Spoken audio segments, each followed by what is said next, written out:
সাহাবারা বলে হুজুর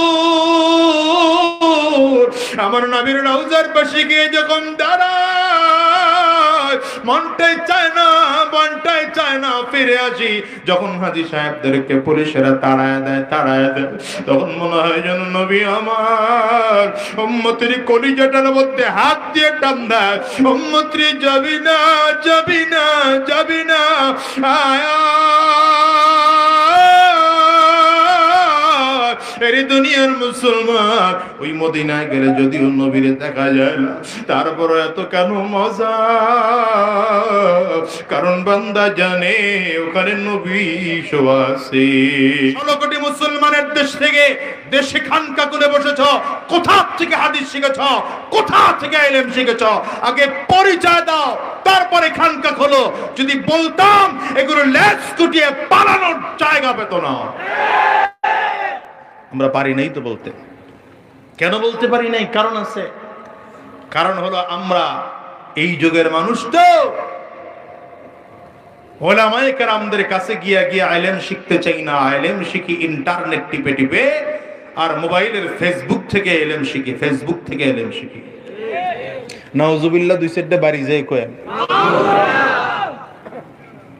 এখন তো ফেসবুক হয়েছে সবচেয়ে বড় মাধ্যম। সেলিব্রিটি চেনার উপায় হলো ফেসবুক। আমার আগে মুফতি সাইদ আহমদ সাহেব বলে গেছেন, আমি তো মনে করি ফেসবুকটা এখন জাতির জন্য সবচেয়ে বড় গজবে পরিণত হয়েছে। কে কি বিশ্বাস করেন জানি না।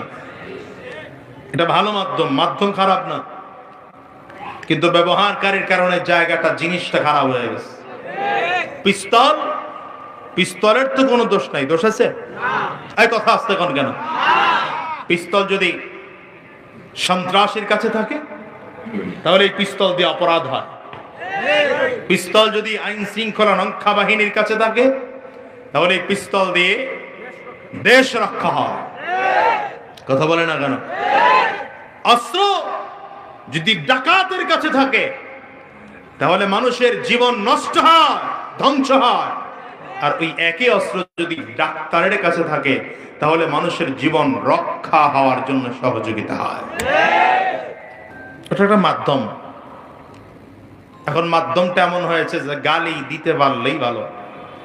বলেন আপনি আমাকে, ঠান্ডা মাথায় উত্তর দেন, ঝগড়া নাই।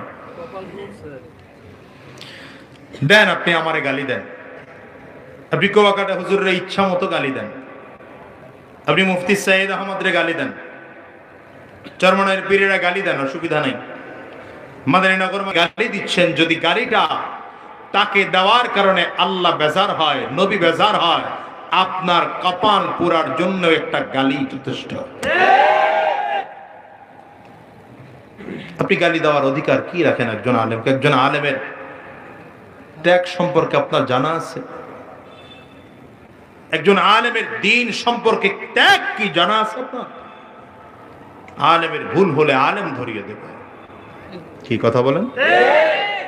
কথাগুলো খারাপ লাগতেছে মনে হয়। আলেমের ভুল হলে আলেম ধরিয়ে দেবে। এক আলেম ভুল করলে আরেক আলেম তাকে শুধরায় দিবে। আপনি কেমনে তার বিরুদ্ধে কথা বলেন আর কথাবার্তা বলে গুনাহ কামাইতেছেন, আমল নামায় গুনাহ কামাইতেছেন? কেমনে আপনি জান্নাতি হবেন? কেমনে আপনি আপনাকে ইমানদার মনে করেন? রাসূলুল্লাহ সাল্লাল্লাহু আলাইহি, যে কথা বলছিলাম, নবীরা জমিন থেকে বিদায় হয়েছেন, উম্মত গুমরাহ হয়ে গেছে। তো আমার নবী আজ থেকে 1450 বছর আগে বিদায় হয়েছেন। এখনো এই উম্মত কিন্তু গুমরাহ হয় নাই, একত্রিত হয়ে গুমরাহ হয় নাই, কোনোদিন হবেও না। হয়তো 2-4 জন গুমরাহ হয়ে যেতে পারে, 2-1 জন গুমরাহ হয়ে যেতে পারে। সবচেয়ে বড় বিষয়, এই উম্মতকে আল্লাহ কোনোদিন ধ্বংস একসাথে করবেন না। এই উম্মত দুনিয়াতে এসেছে সবার পরে, কিন্তু জান্নাতে যাবে সবার আগে। আরো জোরে বলেন না সুবহানাল্লাহ। জান্নাতে যাওয়ার যদি সিরিয়াল করা হয়, সর্বপ্রথম জান্নাতে যাবেন আমার নবী। কে যাবেন? জোরে বলেন না। আমার নবী জান্নাতে যাওয়ার সিরিয়াল করা হলে দ্বিতীয় নম্বরে যাবেন অন্যান্য নবীরা। জান্নাতে যাওয়ার সিরিয়াল করা হলে এর পরেই যাবে নবী মুহাম্মদুর রাসূলুল্লাহর উম্মতেরা, এরপরে যাবে অন্যান্য নবীর উম্মতেরা। আরো আশ্চর্যের খবর শুনবেন, সবার আগে জান্নাতে যাবে কে বললাম? আমার নবী। কে যাবে? কথা বলেন না ভাই। কিন্তু আশ্চর্যের খবর হলো আমার নবীর আগেই নবীর উম্মত জান্নাতে যাবে। এটা কেমনে সম্ভব? এটা কেমনে সম্ভব? আপনারা এখানে দাওয়াত দিচ্ছেন, আমার ড্রাইভারেরও দাওয়াত দিচ্ছেন, তো সে কিন্তু আমার আগে ঢুকছে। কথা বলে না? কুয়াকাটা হুজুরকে আপনারা দাওয়াত দিচ্ছেন, কুয়াকাটা হুজুরের ড্রাইভারের দাওয়াত দিচ্ছেন, কিন্তু আদর আপ্যায়ন কি ড্রাইভারের মোটেও কম হয়? কথা বলেন না কেন? আল্লাহু আকবার। রাসূল আরবি সাল্লাল্লাহু আলাইহি ওয়াসাল্লাম বলেন, বিলাল, কিয়ামতের ময়দানে আমি নবীকে ডাকা হবে জান্নাতের গেট খুলে দেওয়ার জন্য, কারণ আমি নবীর হাতে জান্নাতের গেটের চাবি থাকবে। কি মনে করছেন হযরত বিলাল কালো মানুষ, নাই তার বাবার পরিচয়, বাবা তাও গোলাম, দাদার পরিচয় তাও গোলাম, টাকা পয়সার দিক থেকে হযরত বিলাল নিঃস্ব, ক্ষমতার দিক থেকে হযরত বিলাল নিঃস্ব। আল্লাহ সামাজিক ভাবে হযরত বিলাল রেখেও সম্মান দেয় না, কিন্তু নবী আমার ডেকে বলেন, বিলাল, কিয়ামতের ময়দানে আমি নবীকে ডাকা হবে জান্নাতের গেট খুলে দেওয়ার জন্য, কারণ আমি নবীর হাতে জান্নাতের গেটের চাবি থাকবে। আমি নবী যখন আমার হাতের চাবি দিয়ে জান্নাতের গেট খুলে দেব, আমার আগে কোন নবীরা জান্নাতের মধ্যে ঢোকার পারমিশন পাবে না। সবার আগে আমি নবী মুহাম্মদুর রাসূলুল্লাহ সাল্লাল্লাহু আলাইহি ওয়াসাল্লাম জান্নাতের মধ্যে প্রবেশ করব। নবী আমার ডেকে বলেন, রে বিলাল, আমি নবী যেই সাওয়ারিতে আরোহণ করে জান্নাতের মধ্যে ঢুকবো, সেই সাওয়ারির লাগাম ধরে ধরে ধরে ধরে তুমি বিলাল আমি নবীর আগেই জান্নাতে যাইবা।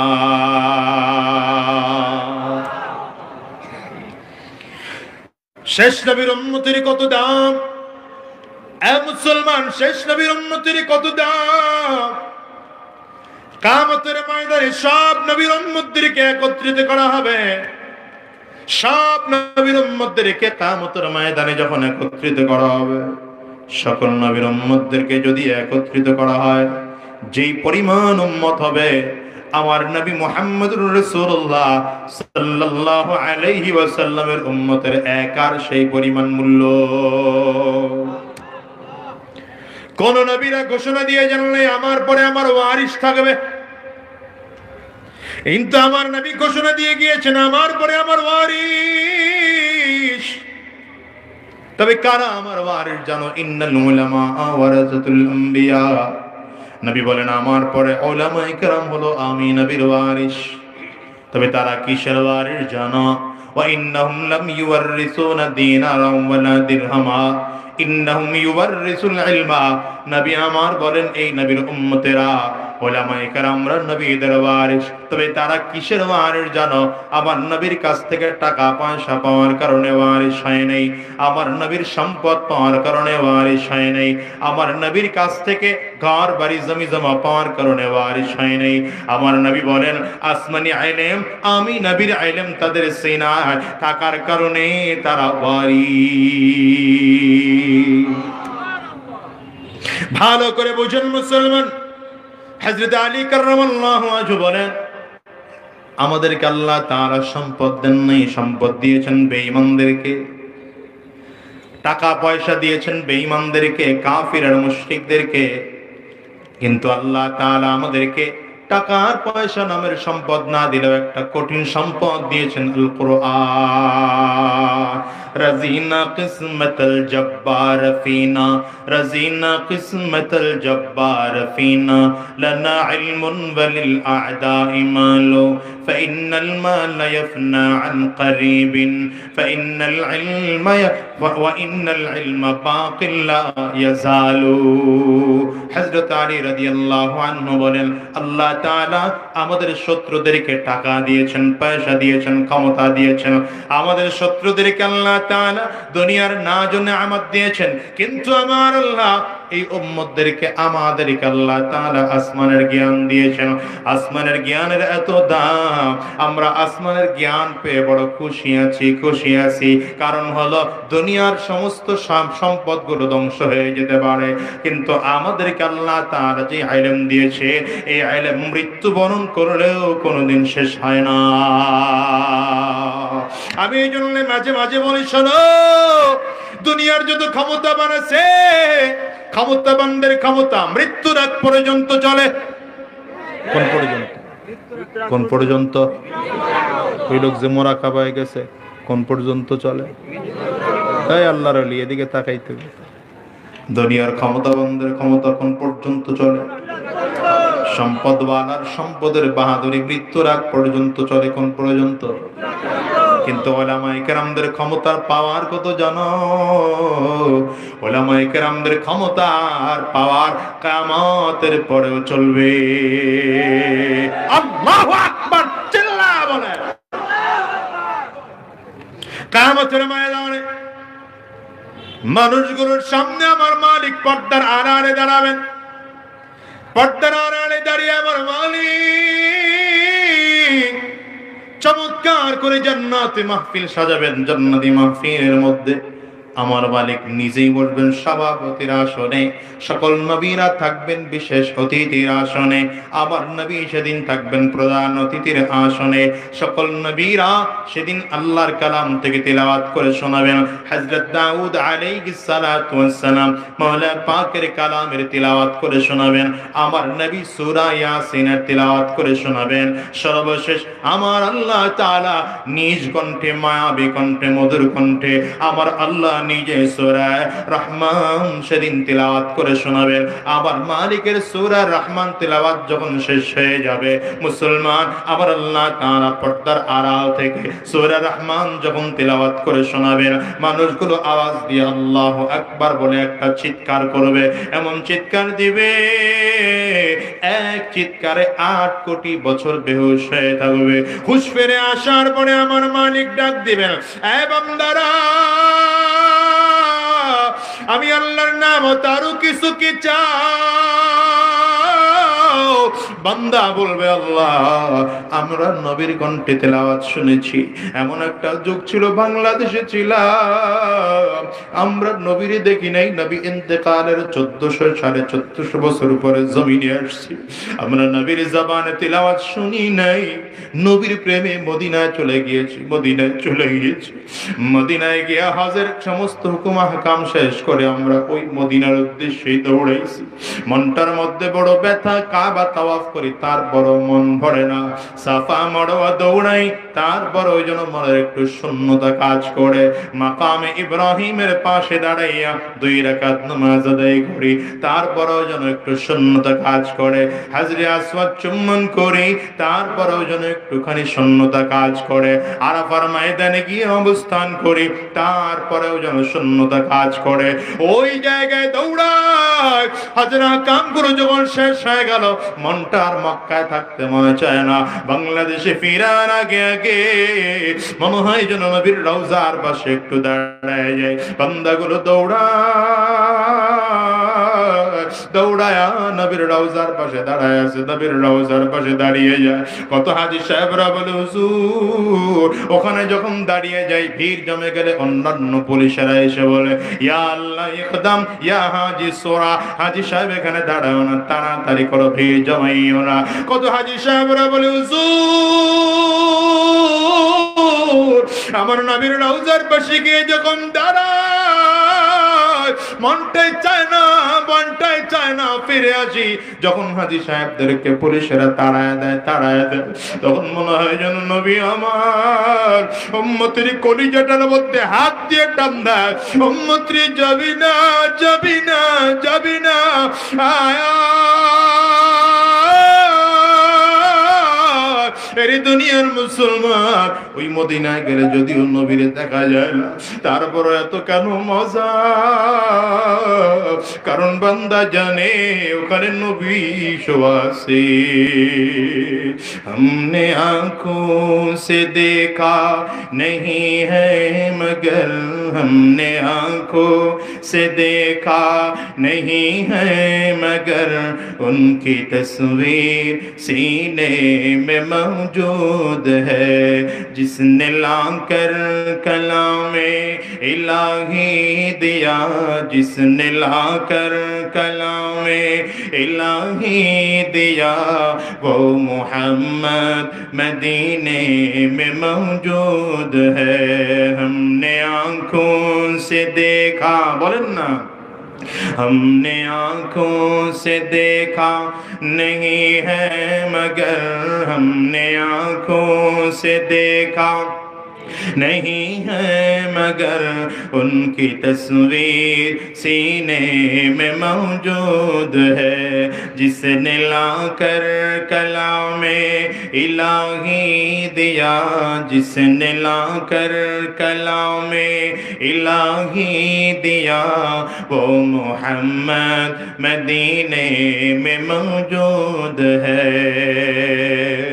फूल खिलती है पेड़ पर किसली अला, फूल खिलती है पेड़ पर किसली अला, झूम कर कह रही है ये बात सबा, ऐसे खुशबू चमन की गुलों में कहा, ऐसे खुशबू चमन की गुलों में कहा, जो नबी के पसीने में मौजूद है।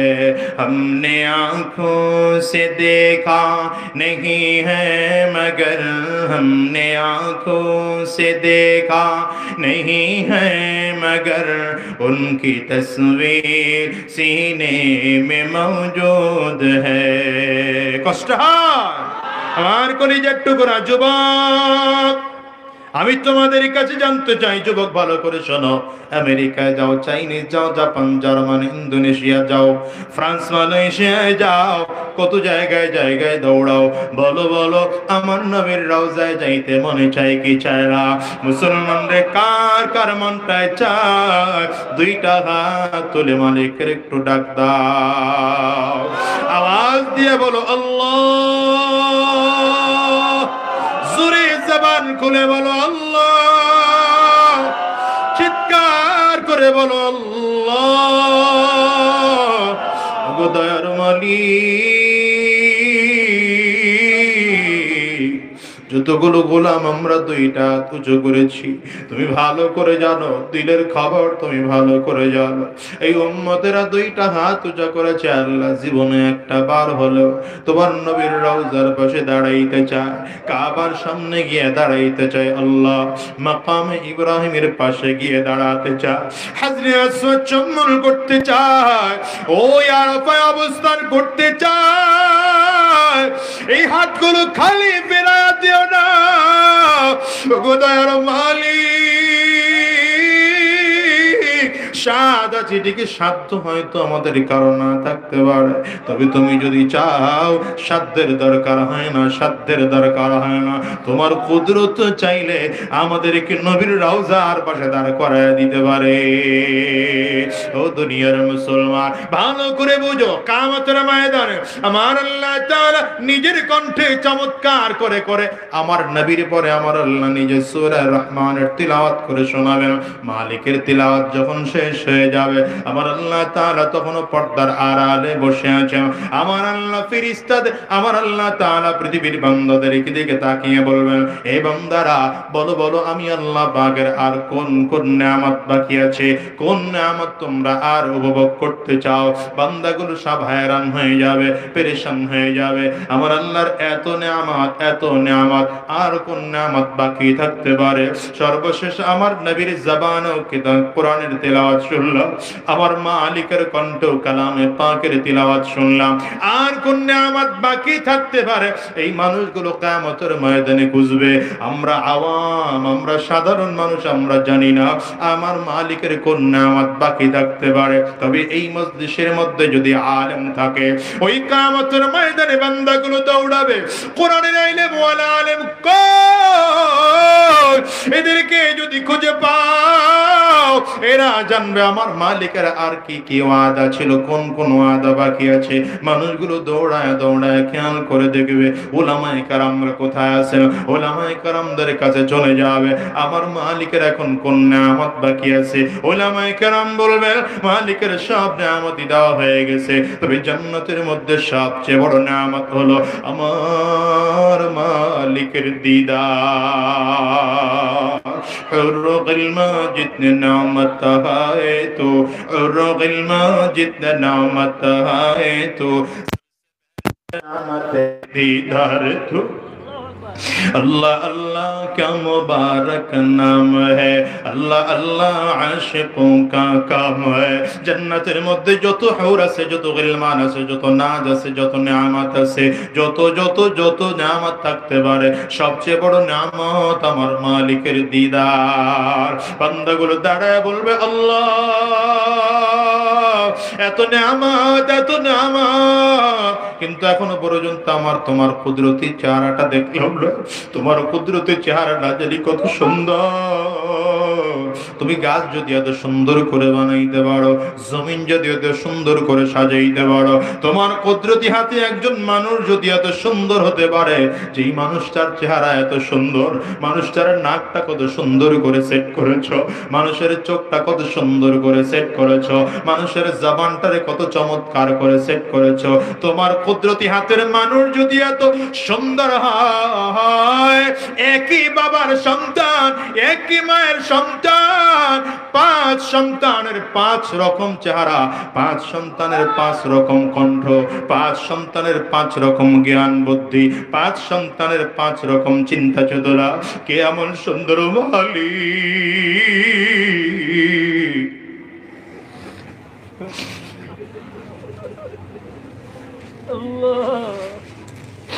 তো সুন্দর করে কে বানাইলো রে যুবক? ওই মালিকের কি চিনছ? ওই মালিকের কুদরতি মোহাব্বত কে কলিজার মধ্যে ঢুকাইছ? দুনিয়ার পাগল হয়ে আজকে দুনিয়ার তালে পড়ে গেছ, দুনিয়ার মোহাব্বতে পড়ে আজকে আমার মালিককে ভুলে গেলা। কিন্তু কখনো কি চিন্তা করে দেখছো, একজন মানুষ যতই কালো হোক না কেন, একটা পশুর সামনে দাঁড় করায় দিবা, পশুর চেয়ে মানুষকে 1000 গুণে বেশি সুন্দর দেখা যায়। নাকটারে আমার মালিক কত সুন্দর করে সেট করে সাজায় দিল, নাকের ভেতরে যেন আর ময়লা ঢুকে না যায়, নরম নরম নরম পানি দিয়ে দিল। আমার আল্লাহ তাআলা চোখটারে কত সুন্দর করে সাজাইল, চোখের মধ্যে যেন বালু না ঢোকে, ময়লা ধুলাবালি না ঢোকে। এই জন্য আবার চোখের মধ্যে পিষি দিয়া, পশম দিয়ে আমার আল্লাহ চোখটারে হেফাজত করে রাখলো। জিহ্বাটা কত চমৎকার করে আমার আল্লাহ বানাইলো, এর মধ্যে দাঁত আমার আল্লাহ কত চমৎকার করে বানাইলো। দাঁতটা এত শক্ত, জিহ্বাটা এত নরম, কিন্তু কখনো দাঁত জিহ্বারে কামড় দেয় না। কোনোদিন কি চিন্তা করে দেখেছ এই সবগুলো কুদরত আমার মালিকের কুদরত? এ মুসলমান, কিয়ামতের ময়দানে বান্দাগুলো দাঁড়াইয়া বলবে আল্লাহ তোমার দেখার জন্য না কত পাগল ছিলাম, তোমার দেখার জন্য না কত পাগল ছিলাম। দুনিয়ার খালকাত তোমার মাখলুক যদি এত সুন্দর হয়, একটা মাছ যদি এত সুন্দর হয়, একটা গাছ যদি এত সুন্দর হয়, জমিন যদি এত সুন্দর হয়, ওই আসমান যদি এত সুন্দর হয়, চাঁদ যদি এত সুন্দর হয়, সূর্য যদি এত সুন্দর হয়, তারকা যদি এত সুন্দর হয়, ফেরেশতারা যদি এত সুন্দর হয়, তাইলে তুমি না জানি কত সুন্দর আমালি। তোমার দিদার আমরা চাই, তোমার কুদরতের যারা বান্দাদের দিকে একটু তুলো। আমার মালিক ফেরেশতাদেরকে বলবেন, ফেরেশতারা তাড়াতাড়ি কর, আমি আল্লাহ পাকের নূরের পর্দাগুলো সরিয়ে দে। মালিকের দেখার আগে আগে বান্দাদেরকে বসিয়ে দেওয়া হবে। প্রত্যেকের হাতের মধ্যে জান্নাতি তাসনিম নামের সুগন্ধি মিশ্রণ করা থাকবে। আমার মালিক কয় আলাল আরাইক ইয়ানজুরুন তারিফু ফি ওয়ুজুহিহিম নাযরাতান নাঈম ইউসকাউনা মির রাহিকিম মাখতুম খিতামুহু মিসক ওয়া ফি যালিকা ফালইয়াতানাফাসিল মুতানাফিসুন ওয়া মিজাজুহু মিন তাসনিম আইনান ইয়াশরাবু বিহাল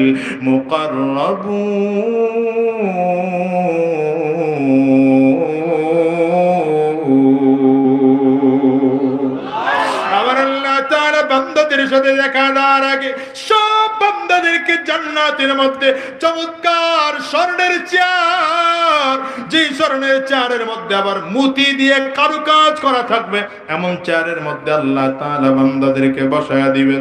সব বান্দাদেরকে জান্নাতি হুরেরা মেহমানদারি করাবে। এদিকে মাছের কলিজা ভুনা, দ্বিতীয় দিকে আবার আমার মালিকের পক্ষ থেকে জান্নাতি তাসনিম নামের সুগন্ধি মিশ্রিত পানীয় নিয়ে হাজির।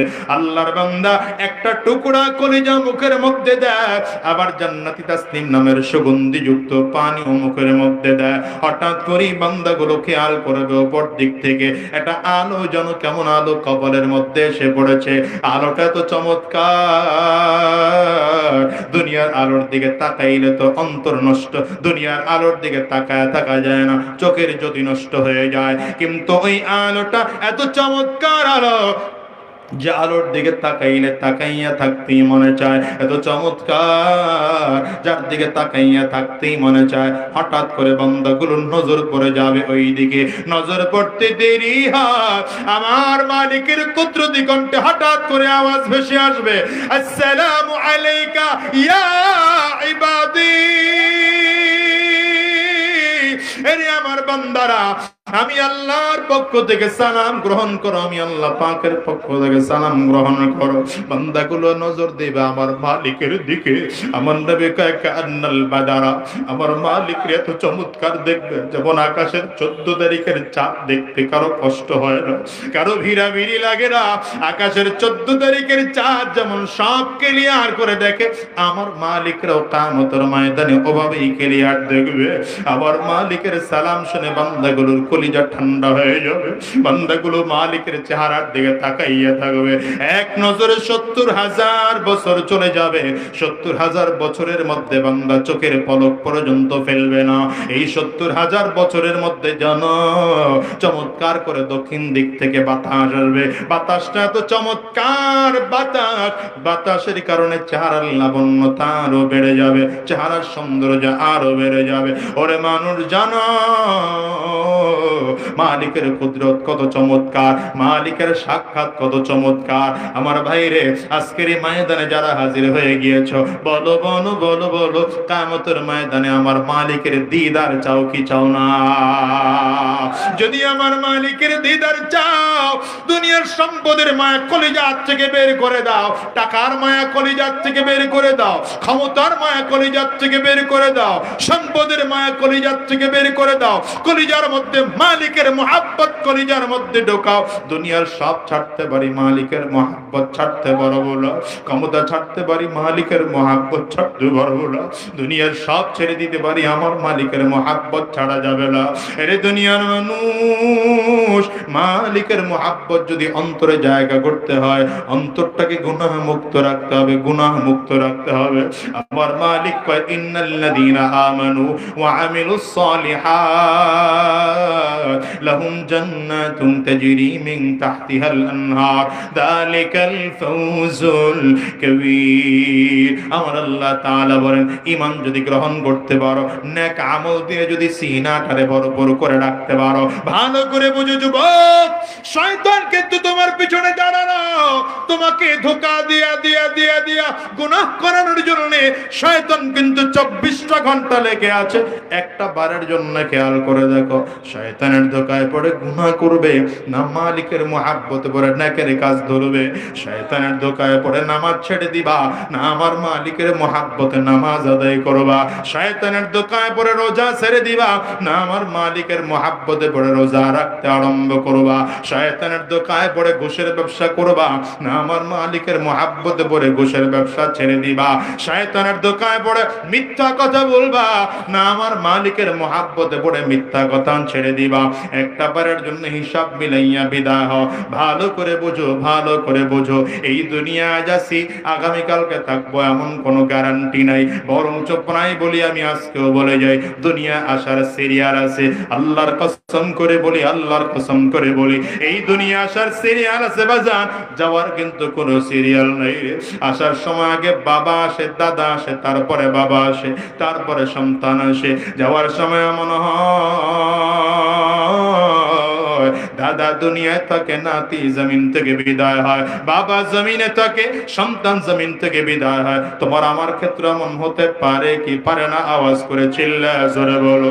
আজরাইল কিন্তু পেছনে ঘুর ঘুর করে ঘুরে কোন দিন জানি মালিকের আদেশ হয়ে যায়, মালিকের আজরাইল জানি কোন দিন সামনে এসে দাঁড়িয়ে যায়। যেদিন আজরাইল সামনে এসে দাঁড়াবে, সেদিন সম্পদের বাহাদুরি চলবে না, ক্ষমতার বাহাদুরি চলবে না, টাকার বাহাদুরি চলবে না। সব ছেড়ে দিয়ে আমার মালিকের কুদরতি হাতে সুপুর্দ হয়ে যেতে হবে। অনুরোধ করে গেলাম রে বাজান, এই দুনিয়ায় যেই কয়দিন থাকবো, মালিকের গোলাম হয়ে বাঁচবো, আল্লাহর গোলাম হয়ে বাঁচবো। কারা কারা তৈয়ার আছো? দুই হাত উঁচু করে আমার আল্লাহরে দেখাও, আওয়াজ দিয়ে চিল্লায় ডাক দাও আল্লাহ। জবান খুলে আল্লাহ, আর জোরে আল্লাহ। দরমালি